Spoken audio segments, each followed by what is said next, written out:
सुबह की हल्की धूप में एक बहू अपने पुराने स्कूटर पर सब्जियों की टोकरियां रखकर मंडी की तरफ जा रही थी। घर में सिर्फ वह और उसकी बूढ़ी सास रहती थीं।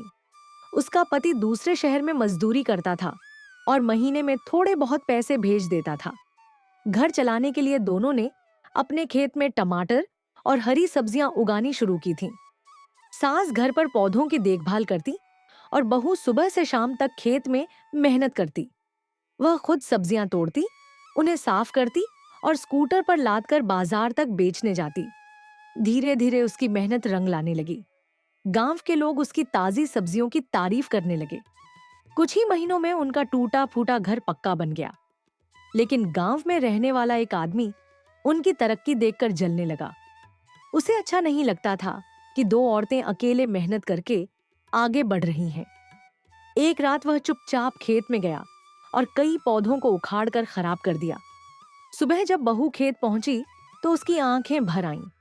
मेहनत से लगाए पौधे मिट्टी में बिखरे पड़े थे। सास भी दुखी होकर जमीन पर बैठ गई। कुछ देर बाद बहू ने अपनी सास का हाथ पकड़ा और मुस्कुराकर बोली, फसल खराब हो सकती है मां जी, लेकिन हिम्मत नहीं, हम फिर से मेहनत करेंगे। उस दिन के बाद दोनों ने दोगुनी मेहनत शुरू कर दी। गांव वालों ने भी उनका साथ दिया। कुछ महीनों बाद उनका खेत पहले से भी ज्यादा हरा भरा हो गया। अब लोग उनकी मेहनत की मिसाल देने लगे थे और जो लोग उनसे जलते थे वही चुपचाप उनकी सफलता देखते रह गए।